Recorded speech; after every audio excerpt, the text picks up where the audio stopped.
I'm the developer of Linguistic Genomics, which was the first platform on which you could determine the intent of communication rather than the literal artifact of communication.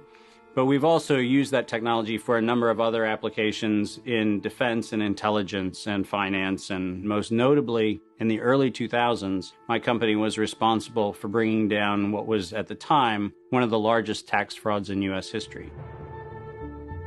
We maintained a series of inquiries into every individual, every organization, and every company that is involved in anything that either blurs the line of biological and chemical weapons or crosses that line in any of 168 countries.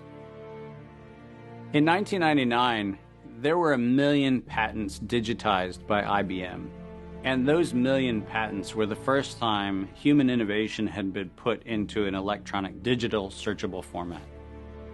We took that information and we did a very simple exercise using our linguistic genomics technology, where I made the horrific assessment that approximately 1/3 of all patents filed in the United States were functional forgeries, meaning that while they had linguistic variations, they actually covered the same subject matter. In 1999, patents on coronavirus started showing up, and thus began the rabbit trail. March 2003. Panic grips Hong Kong as a deadly new virus sweeps through the city. In 2003, the Center for Disease Control saw the possibility of a gold strike, and that was the coronavirus outbreak that happened in Asia. They saw that a virus they knew could be easily manipulated was something that was very valuable, and in 2003 they sought to patent it.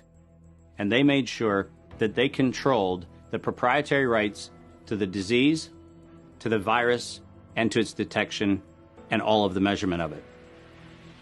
We know that Anthony Fauci, that Ralph Baric, that the Center for Disease Control, and the laundry list of people who wanted to take credit for inventing coronavirus were at the hub of this story. From 2003 to 2018, they controlled 100% of the cash flow that built the empire around the industrial complex of coronavirus. The World Health Organization has officially named the novel coronavirus the novel coronavirus outbreak. The coronavirus The World Health Organization has declared a pandemic, an international public health emergency.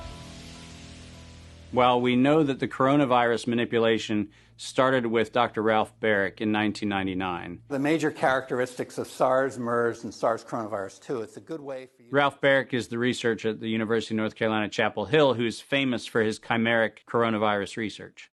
In 2002, there was a recognition that the coronavirus was seen as an exploitable mechanism for both good and ill.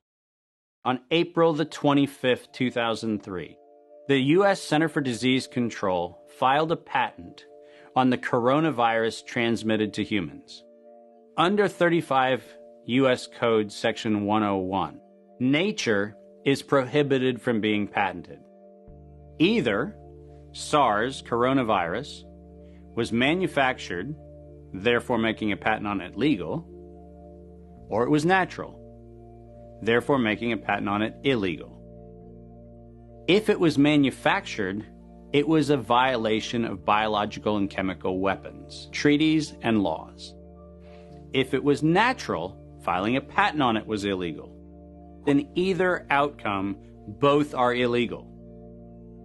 In the spring of 2007, the CDC filed a petition with the Patent Office to keep their application confidential and private. They actually filed patents on not only the virus, but they also filed patents on its detection and a kit to measure it. Because of that CDC patent, they had the ability to control who was authorized and who was not authorized to make independent inquiries into coronavirus. You cannot look at the virus, you cannot measure it, you cannot develop a test kit for it. And by ultimately receiving the patents that constrained anyone from using it, they had the means, they had the motive, and most of all, they had the monetary gain from turning coronavirus from a pathogen to profit. Developing and owning a coronavirus vaccine has become a biotech arms race with political overtones. This vaccine gold rush is starting to bother me. Gold rush. Let's keep that in mind. And so somewhere between 2012 and 2013, something happened. The federal funding for research that was feeding into places like Harvard, Emory, University of North Carolina, Chapel Hill, that funding suddenly became impaired by something that happened at the NIH, where the NIH got this little tiny moment of clarity and said, I think something we're doing is wrong. And in 2013, the NIH said, gain-of-function research on coronavirus should be suspended. The National Institutes of Health had a moral and social and potentially legal reason to object to research. But the letters that were sent to the researchers essentially said, you are receiving notice that we're telling you to stop. And now on the bottom of the page, we're going to clarify what stop means. Keep going. But when the heat gets hot in 2014 and 15, what do? You offshore the research. You fund the Wuhan Institute of Virology to do the stuff that sounds like it's getting a little edgy with respect to its morality and legality. But do you do it straight way? No. You run the money through a series of cover organizations to make it look like you're funding a U.S. operation, which then subcontracts with the Wuhan Institute of Virology. The U.S. could say, China did it. China could say, the U.S. did it. And the cool thing is, both of them are almost telling the truth.